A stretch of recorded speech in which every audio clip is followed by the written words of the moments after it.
Welcome to Tanakh Talk. I'm your host, JulieTaylor, hosting from Palmer, Alaska, and broadcasting live out of Kingsland, Texas, with another episode of Women's World with Leah Michaelson from the Holy Land of Israel.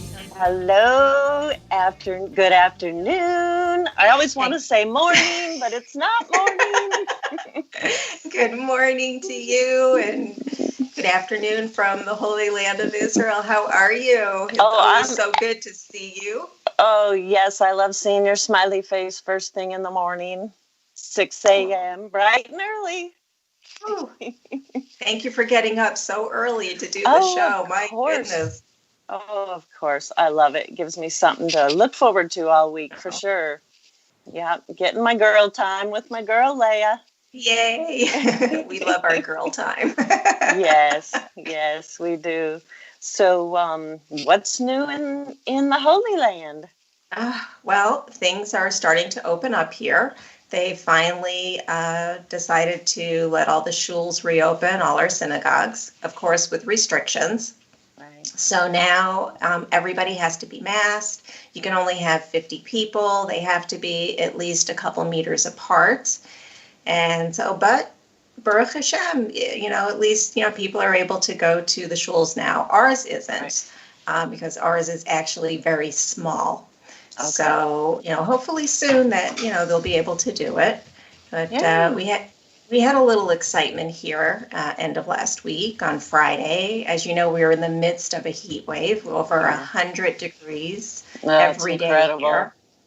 And it was interesting. I had catching up on my laundry before Shabbat, and I was up on my mirpeset, which is a balcony, and I'm smelling like burning, and I'm thinking, okay, it's a heat wave. I hope my washing machine is okay, because it's out there. So I'm looking over there, and then I look out and I see smoke, further down the mountain, and I'm like, okay, well, that's kind of a little close. What's going on? And sure enough, we wound up having a fire here. Oh, no. It was a brush fire. And it was a little close to home here. It was probably like within the 100 meters, and an area where Moshe and I go for a walk. And it started in one area, and the fire just came around on that side of the mountain because everything's dried up now from all the heat and everything. And so it's interesting how the fire came around, and then it actually went up in certain spots. And unfortunately, there were some warehouses that actually were burnt. Someone lost their carpentry business, and some of the other warehouses. But thankful for all our first responders, our firemen, our policemen, our paramedics, and our pilots. I mean, they came quick to get everything under control. They had planes that actually flew over the area with flame retardant because part of the area was a little difficult to get to. So it was really neat. I mean, this bright pink spray that came down, it was really neat. And so Baruch Hashem, and thankful for them that it was taken care of, and thankful that it didn't happen yesterday, because now Baruch Hashem, the heat wave broke on Saturday, and it's much cooler. Actually got really cold. We went back down into the 50s, so you can imagine going from over 100 during the day to now just upper 50s, right? Did you send some of that down here? Yeah, I did, actually.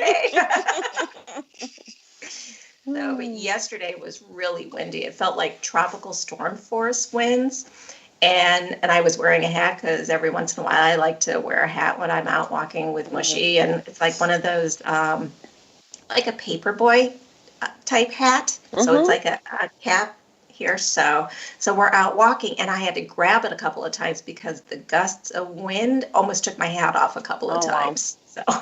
So yeah, we have a lot of wind in Palmer too, where I live. Wow. It's, constantly breezy, but then sometimes we get the 80, 90 mile an hour wind. I mean, it can get bad. Yeah. That's more like hurricane force winds. It is like we used to get one, well, they still get, but when I lived in Florida, my husband and I, we've been through quite a few hurricanes. So we understand that, and over 100 mile an hour winds, and that's no fun. not fun. So, but now that the heat wave is over, we're back to the mandatory wearing of our masks. Because with the heat wave, they just let everyone know that you don't have to wear a mask unless you're going to be in close proximity with someone. So, because you can only imagine, and maybe, even up in Alaska when you do have warmer days, wearing a mask and going out for us in over 100-degree weather is, it was a bit stifling. It's kind of like I pull up the mask a little bit just to be able to breathe. Right. And like get some air. It was just, it was a lot. So how are things on your end? I saw a photo of something new that you have. Well, I have 2 new exciting things. I got the most incredible, I'm going to call it a she shed just because it sounds cooler, but cool. greenhouse. I've always wanted a greenhouse. So I was gifted a greenhouse for Mother's Day. Beautiful turquoise and white, very country looking. I'm super excited about that. And then we got chickens. So we have about 20 chickens and 2 turkeys. And my little boy is just in heaven playing with them. Wow. Yeah, he's naming them all and loving them. And they're going to be egg layers. So that's okay if he names them. That's good. Don't want to take one of his named chickens away from him. Exactly. Now he's asking for a baby calf, which I think that may be a little bit above my animal raising expertise. Okay. They can be a bit of work, definitely. My husband and I were actually involved in having some cows. We had joined with a friend of ours, and we must have had, I want to say, at least 11, and then they calved, and so it was interesting. I mean, our friends took care of it, but it is a lot of work. But it's a wonderful teaching time as well for kids. And it is. Chickens, I have my chicken story. Thinking about chickens. And where I used to work in Florida, it was just outside of Orlando.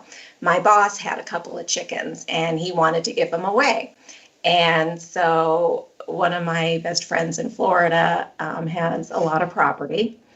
And she had some chickens and she wanted more. So I said, all right, I'll transport the chickens. So it must have been at least an hour drive because it was a good 45-minute drive from there to my home. And then, it might have been a little bit longer than that. Sure.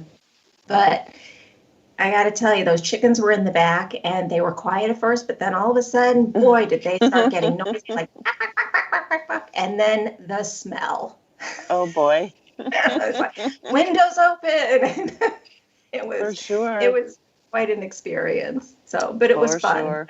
It's great. And to have fresh eggs, Baruch Hashem. So use your she shed, your new greenhouse in good health. Enjoy the chickens and beautiful. Yeah, thank you. It's fun. It's going to be fun for sure. Yeah. So it'll be good for your little boy too. So yeah. Pictures. I'll post them. It's fun. It is, definitely. So it's Memorial Day in the U.S., right? It is Memorial Day. So, we should give a shout out to all those people who have served and protected our country here in America. And may you have a restful, blessed Memorial Day. So, a quick reminder, too, that we need to remind some of our viewers here, if there's any men watching, please refrain from engaging in the chat just because we want this to be a women's show and women to have privacy and to feel comfortable. So you can always email us or text us on a different time if you have questions or, comments that might be appropriate, but not on the show. So thank you guys for honoring that. Yes, we really appreciate that because we want to make sure the women have a nice, safe space. And ladies, you also, please, we love to hear from you. We've received questions or comments and positive feedback and sometimes maybe not so positive and actually things that challenge us. And it's great because it makes us dive even deeper into It things when does. you're asking these questions and Yes. challenge us. So please, keep your questions, comments, everything coming. And since it's Memorial Day in the U.S., I'd like to dedicate our show in the merit of all those that have died defending the U.S. Amen. And just for comfort for the families, and of course for all those that are still fighting with the COVID-19 or recovering, that Hashem would just bless you all with just really good health and keep all of us in good health. Amen. Yes. So we've got a big show today, don't we? We do. We've been spending weeks talking about the Omer and different topics during this time, and taking this time and working on our tikkun and our repair and correcting, and just really reflecting on different things for ourselves and things that we want to work on. And so now, Thursday night, we're coming up to Shavuot and the receiving of the Torah. Oh, awesome. That's why I chose this background, because I love it.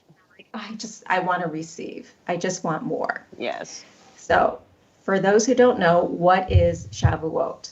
So it's the holiday of weeks.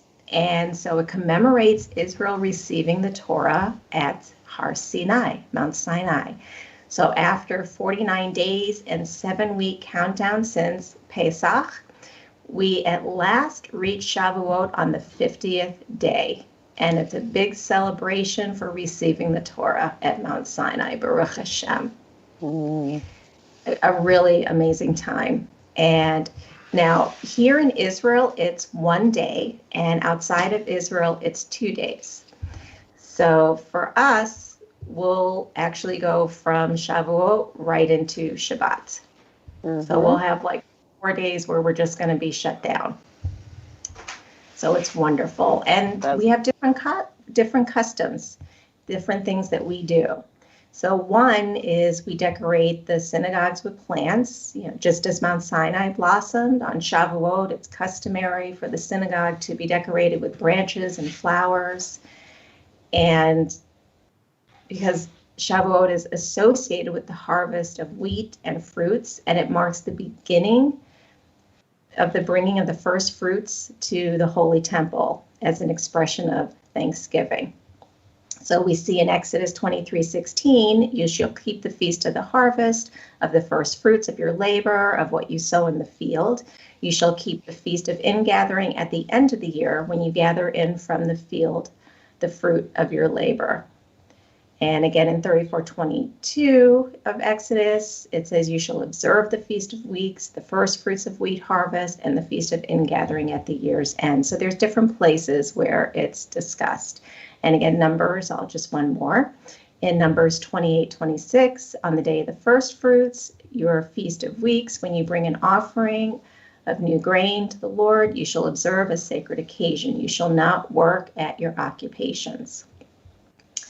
And being at this time where the children of Israel were all at Mount Sinai, that the Torah proclaims that the souls of eventual converts were also present at Har Sinai.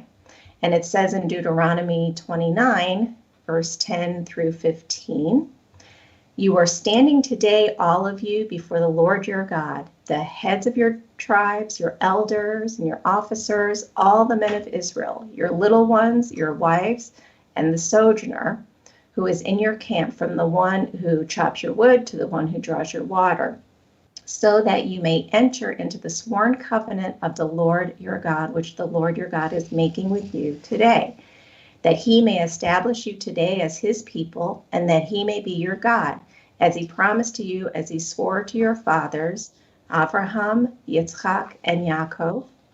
It is not with you alone that I am making this sworn covenant, but with whoever is standing here with us today before the Lord our God, and with whoever is not here with us today. So interesting, because we're going to talk about Ruth. So Ruth has a connection to Shavuot. she was a convert in that she became the ancestor of King David, who was born on Shavuot and died on Shavuot. So we're going to talk about Ruth a little bit more shortly, but let's talk a little bit more about some different customs. So one of the other customs that we do is we stay up all night on Shavuot studying Torah. It's called Tikkun Leil Shavuot. Tikkun meaning correction, while Leil Shavuot means a night of Shavuot. It can also mean an act of self-perfection on the night of Shavuot. Now, last year, and each year I really should say, my husband and I always have an all-night learning of Torah in our home. Last year, my husband, Rabbi Yitzchak, and a friend taught Torah all night, and it was wonderful. I wasn't sleepy at all. It was like we just continued learning all night long. I think we had about 14 people in our home just learning all night. And this happens throughout Israel and throughout different areas in the US. I want to say all over the world. When people observe this holiday of Shavuot, they take this time and study all night long. And another custom, which is a yummy custom, Julie, is we have a festive meal of eating dairy. So you mentioned cheesecake earlier when we were talking before the show started. Oh, yes, I love cheesecake. Me too, and I'm looking forward to it. My husband makes amazing cheesecake, and he's going to be making some other dairy dishes. So Shavuot's a Yom Tov. So it carries most of the same restrictions as Shabbat, but you can do some cooking on it. There's a specific prayer that is said. And as I mentioned, it's one day here in Israel, and outside of Israel, it's 2 days. So, but why do we eat dairy on Shavuot? Well, Torah is likened to milk, and the Hebrew word for milk is chalav. When the numerical values of each of the letters in the word chalav, which is chet, lamed, vav, are added together, because each Hebrew letter has a numerical value as well. So when all of those are added together, the total is 40. And 40 is the number of days that Moshe spent on Mount Sinai when receiving the Torah. So the first meal is a dairy meal that we have when we're doing Kiddush on Shavuot Eve. And after that, the following meals that we eat are meat. Now, there are some people that do eat dairy throughout all of Shavuot, and that just may be their minchag and the things that they follow, what they decide to do. So I briefly mentioned Ruth, so let's talk about Ruth and the story of Ruth. And another woman in Tanakh that I just love dearly. And also going to talk about Naomi, her mother-in-law, and another amazing woman. So the story of Ruth starts with Naomi and Elimelech. They were from Bethlehem, and Elimelech was one of the great leaders, and they were wealthy. A famine came to the land of Israel, and Elimelech decided to take his family to Moab. Now for Naomi, she faced difficulty. First, she's leaving the Holy Land, her home. And I can say that I just have like a little taste of maybe what she might have been feeling in leaving the Holy Land.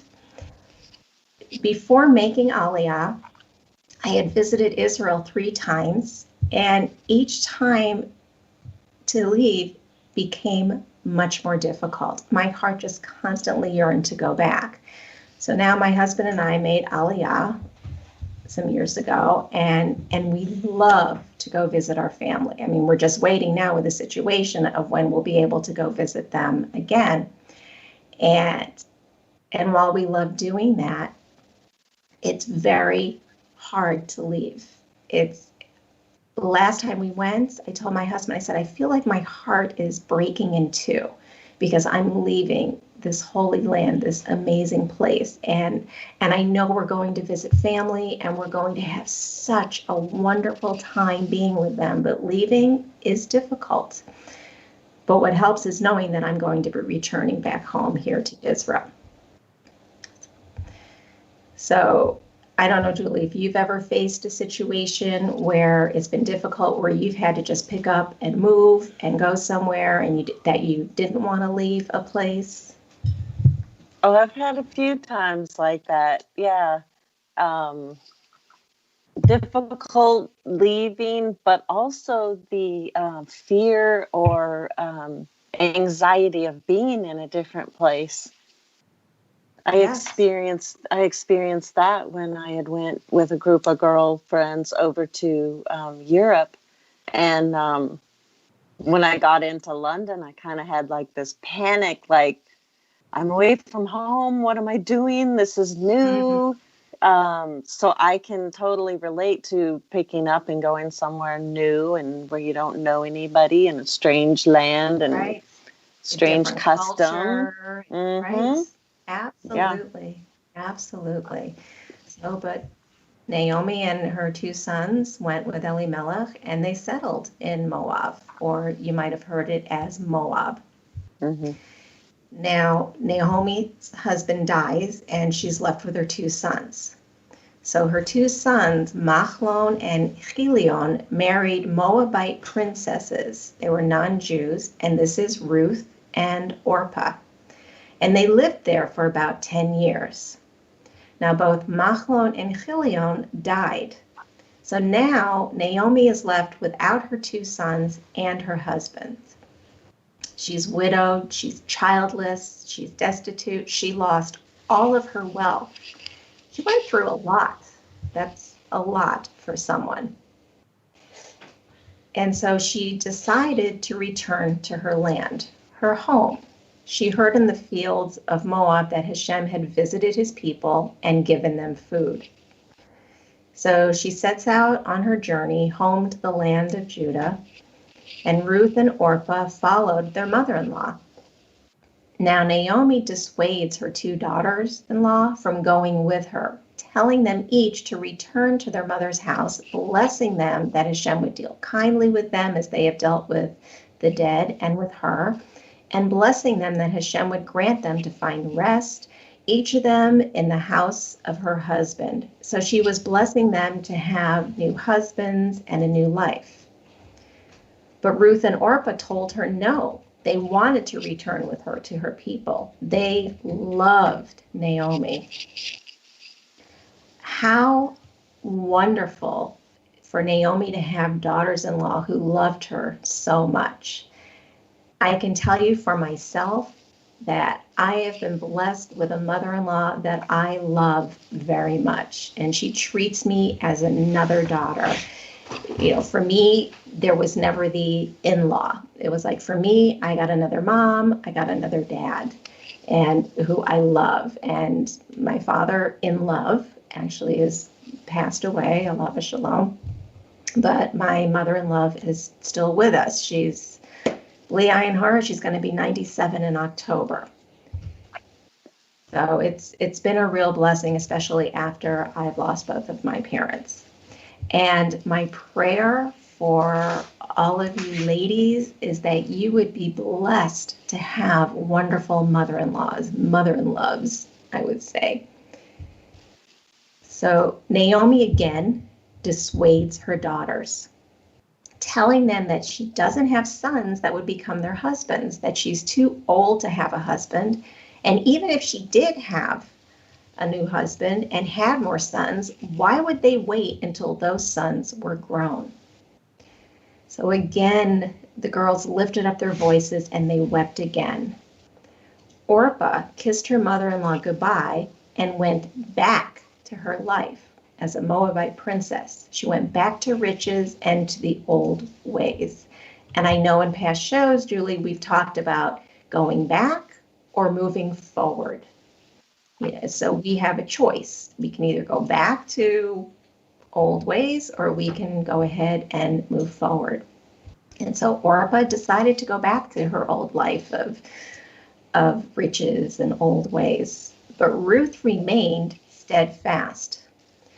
Naomi says to her, "See, your sister-in-law has gone back to her people and to her gods. Return after your sister-in-law."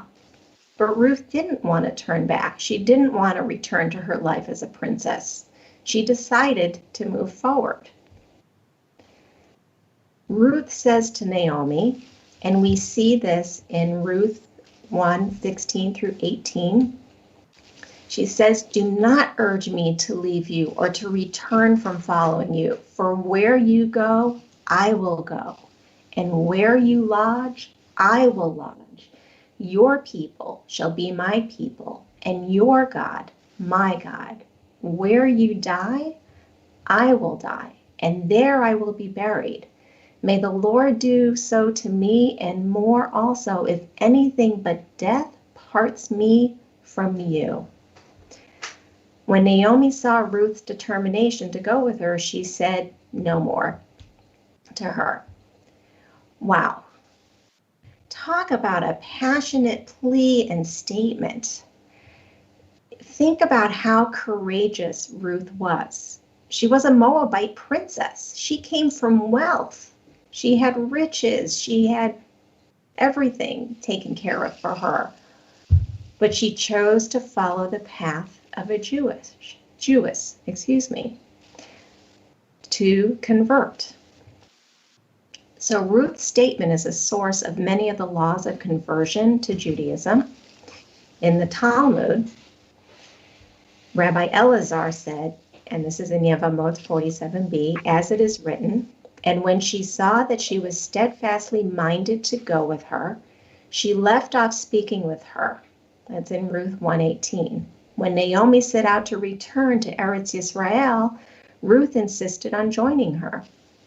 The Gemara understands this to mean that Ruth wished to convert. Naomi attempted to dissuade her, but Ruth persisted. The verse states that once Naomi saw Ruth's resolve to convert, she desisted from her attempts to dissuade her. The Gemara infers from here that the same approach should be taken by a court in all cases of conversion. So for anybody that wants to convert, this is one of the things that they go through with these type of verbiage. So Naomi and Ruth returned to Bethlehem. Now there was a buzz as they entered. All the women, you start hearing the buzz and everything like, ooh, what's going on? And the women said, "Is this Naomi?" So Naomi says to them, "Do not call me Naomi. Call me Mara," which means bitter. "For the Almighty had dealt bitterly with me. I went away full, and the Lord brought me back empty. He has brought misfortune upon me." They arrived at the beginning of the barley harvest. Now Naomi, when they arrived, she had a relative of her husband who was named Boaz. Now remember, Ruth came for royalty. She left all the riches she had as a Moabite princess. She was poor and needing to work to get food for herself and her mother-in-law. So now that it's the harvest time, Ruth says to Naomi to let her go to the field and glean among the ears of grain behind someone who may show her kindness. And Naomi told her to go. So Ruth set out and went and gleaned in the field after the reapers. And she happened to come to part of the field that was belonging to Boaz, who was the relative of Elimelech. Now Boaz had come and he noticed Ruth and asked his young man who was in charge of the reapers, "Whose young woman is this?" So the servant told Boaz that she is the young Moabite woman who came back with Naomi from the country of Moab. The servant continued saying that Ruth said to please let her glean and gather among the sheaves after the reapers. So she came, and she has continued from early morning until now, except for a short rest. Ruth is the epitome of modesty. It's what she's shown to be. How she was careful when she gleaned. And we've talked about modesty, and it not just being what's on the outside and what we wear, It's about our actions and, yes, how we dress and how we speak. And so Ruth did not bend over to pick up the fallen stalks. Now understand, she was coming behind the women. And so because they were so poor, she would pick up whatever fell in the field. So she didn't bend over being immodest. It was more like she could either squat down or sit. And because she'd have to be able to hold on to it. So she only took what was needed for both her and Naomi. Following Torah law, she did not take more than what was allowable. Modest in her actions, inwardly and outwardly. And we can find this in Malbim, Ruth. Now, I want to interject something because we were just talking about following the Torah law. So we have something here each week. It's called the Shuk. And you might have heard about Machzanei Shuk, Julie, which is the big Shuk in Yerushalayim, big outdoor market. It's there every day. So being here, living in Sfat, we have a Shuk Day, which is on a Wednesday every week. And Baruch Hashem, they actually just opened up again last week. That was one of the new things that's happened as well. Excellent. Yeah. So, which is great, especially with everything that people have been through and not working. And, some people have lost businesses. It's been a lot of hardship. Right. So what the vendors do at our Shuk, at the end of the day, they'll leave any leftover fruits and veggies for those that are poor to come and go through it and take for themselves. So it's a real blessing. Yeah. So that's awesome. Everybody gets fed. Right. In this. That's really beautiful. I wish more people did that here in the U.S., but I know that sometimes they just toss everything in the trash and don't even allow, people in need to get it, which is a big bummer. So wasteful. Yeah, it is. It is. Yeah. There actually, I had read an article. There's a place outside of Beit Shemesh, which is south of here, more in the Merkaz in central Israel, and a store. I actually saw it on a Facebook friend's post. There was a store that actually had so much and they were going to get rid of it that they put it out. I mean, stacks and stacks of vegetables, like in these cardboard boxes, like just big. I mean, eggplant, cucumbers, tomatoes, and just for people to come and get it. Wow. And so this Facebook friend went, filled up her car with the boxes, took it back to Beit Shemesh to be able to give out to everybody that was in need. And so it was a great blessing. Yes, that is awesome. We're all family, so that everybody wants to make sure that everyone else is fed. Yeah. Good. Excellent. All right. All right. So let's continue about Ruth. So now Boaz has recognized her. So he tells her not to go and glean from another field or leave this one field, but to stay close to his young women and go after them. He also charged his young men not to touch Ruth. Ruth, hearing all of this, fell on her face, bowing to the ground, asking Boaz why he noticed her and gave her favor as she was a foreigner. So Boaz told her that he was told of all she had done for her mother-in-law since the death of her husband, Ruth's husband, and how she left her father and also Naomi's husband, and how she left her father and mother and native land and came to a people that she did not even know before. And he continued saying, "The Lord repay you for what you have done, and a full reward be given to you by the Lord, the God of Israel, under whose wings you have come to take refuge." And Ruth found favor and was comforted. Boaz also made sure that she had extra. He instructed his men to let her glean among the sheaves, but also to put out some bundles for her and leave it for her to glean from that. So here's my next question, Julie. Have you ever been blessed by someone when you were in a bad or tough position? I can tell you for myself that recently my husband and I were blessed with a lot. And it happened just before Passover. We needed some things for Passover, and we didn't have the finances to purchase what we need. And a friend of ours had organized a group to put together boxes of food for Passover for people that were in the same position. For elderly, for people that just didn't have finances. And my husband told our friend there was just 4 items that we needed. Just 4. We didn't give a big list because it was like, let's just give what we absolutely need. It was just our necessity. And I can tell you, when the box arrived, we were so blown away. There was so much food in this box, plus a gift. Aww. They gave us this beautiful crystal Kiddush cup and the plate for it to sit on. And wow. Amazing.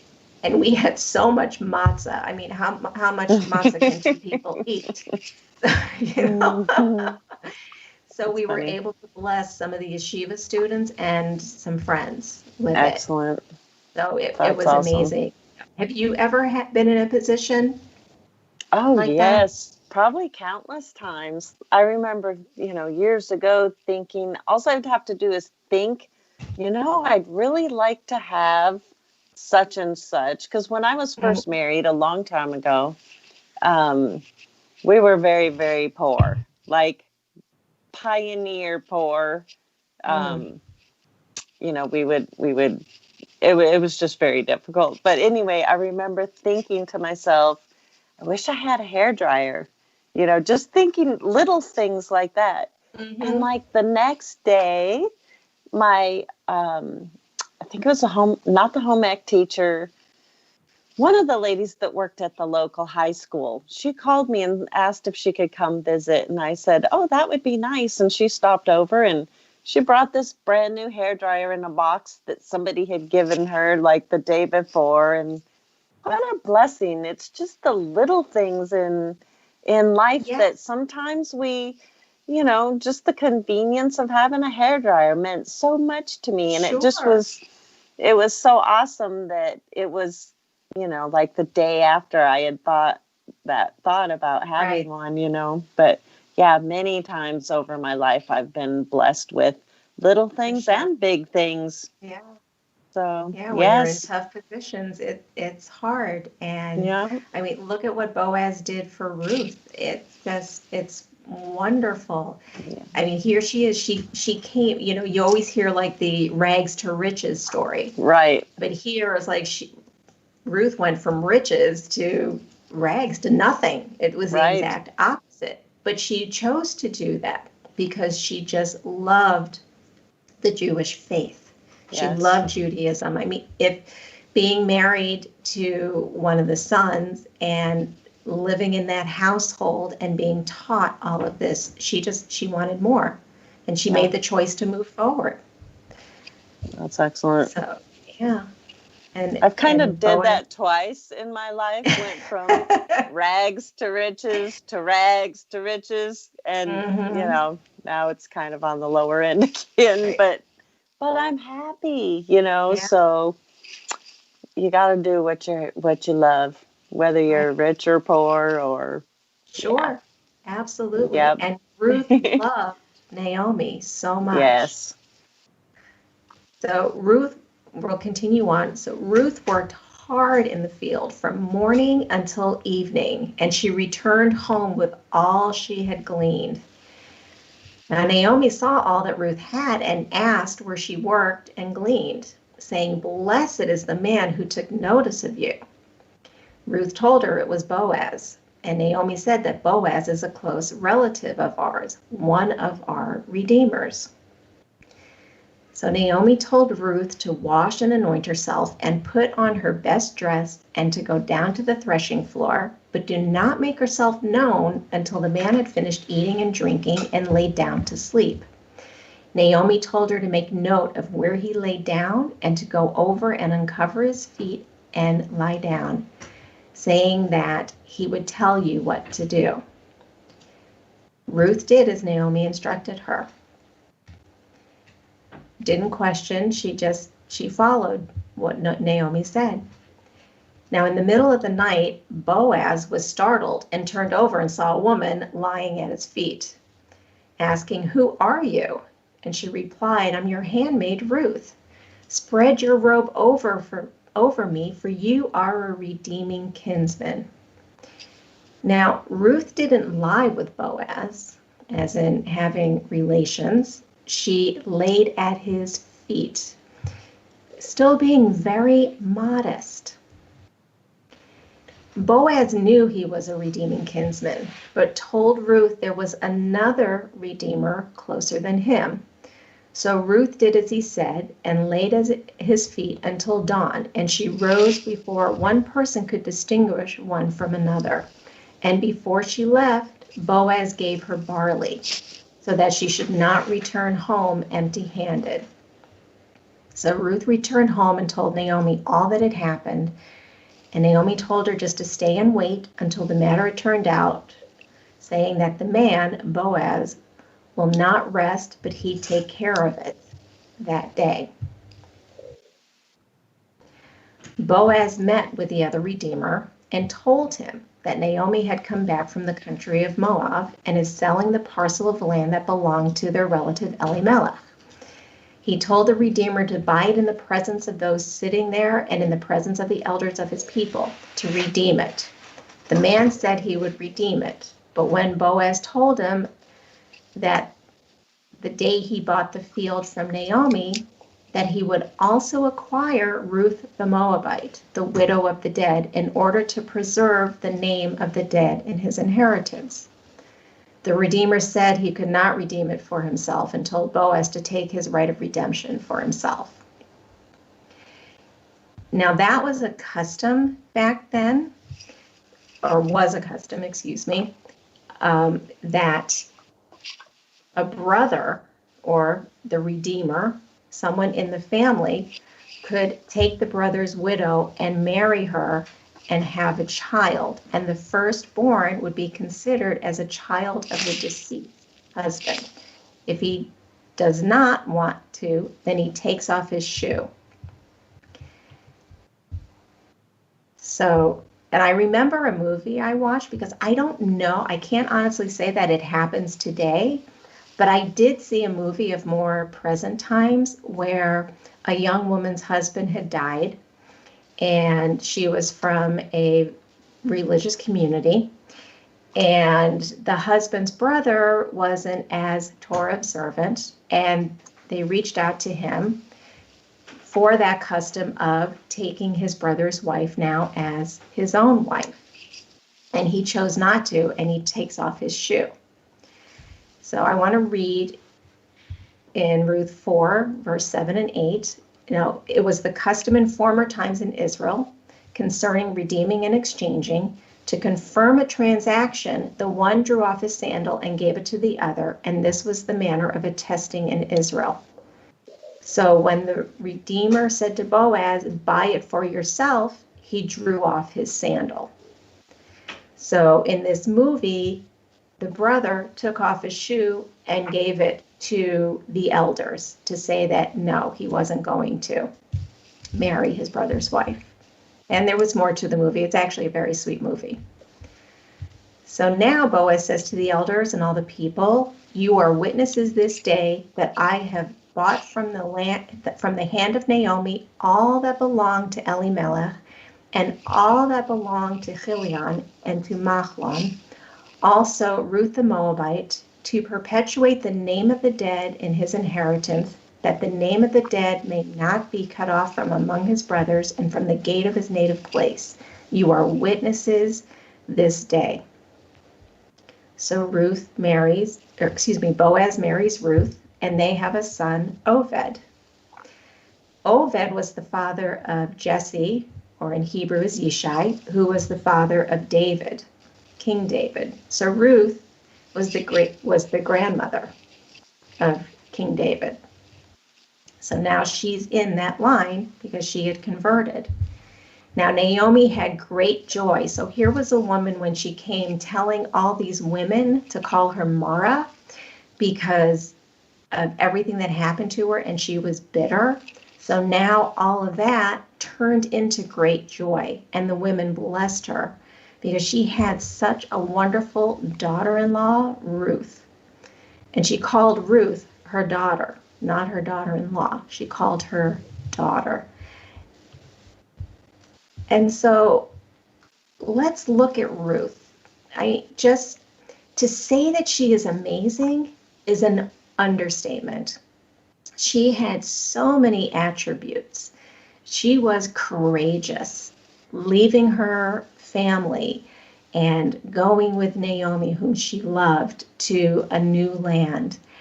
She was kind and loving and attentive and supportive and passionate and hardworking. She was not afraid of hard work. She didn't care that she came from riches and now she had to lower herself on the ground to pick up whatever was left behind. She didn't care. She did what needed to be done because of her love for Naomi and to take care of the two of them. And she was always so respectful. She was respectful of Naomi, respectful of Boaz and anyone that she came in contact with. She made an incredible choice. And we all have choices. Sometimes we make daily choices, and sometimes the choices we make are difficult. And ladies, I know some of the women that watch are Benot Noach, Noahide, and you've made that choice of leaving the old ways behind and following Torah. Julie, I know you yourself made that choice a number of years ago to leave behind what you believed in and to follow Torah. Yes, I did. And so Ruth chose, again, leaving her family and wealth behind because she loved Judaism. She decided to convert. And ladies, for you that are for Noahide, I'm not telling you have to convert. Absolutely not saying that. If anything, Judaism does not proselytize. We would actually push you away from that and saying, no, you don't have to. But I know I have friends that have gone through that because it's something that for them, they felt like they could just not live at all without converting. They wanted to live as a Jew. They wanted to be Jewish. So, few days we're coming to Shavuot and we're celebrating receiving the Torah. And we spent all this time on ourselves and working and to remove things and to open ourselves up. And at this time of Shavuot, may we all just be able to receive an even deeper understanding of Hashem's Torah as we continue to move forward in our journey with Him. So I just bless you with that, ladies. Encourage you, if you're able to, stay up all night and learn if you can. And if you can't, it's okay. You know, there's nothing wrong if you can't. I mean, but it's a blessing if you can to be able just to fill yourself that entire night with Torah. And I just encourage you just to continue to move forward in all that you're doing with yourselves, because this shouldn't be a stopping point for us. It's not that, you know, yes, we've arrived at Mount Sinai, but we haven't arrived. Right. Because there's always so much more. There's so much more for us to learn and to continue to grow. And I just encourage you in that. And just want to give love and blessings to you all just for new revelations of Torah for you. Amen. Amen. What a beautiful word. That was, I think Ruth is one of my favorites. So thank you for sharing that. Thank you for sharing that. So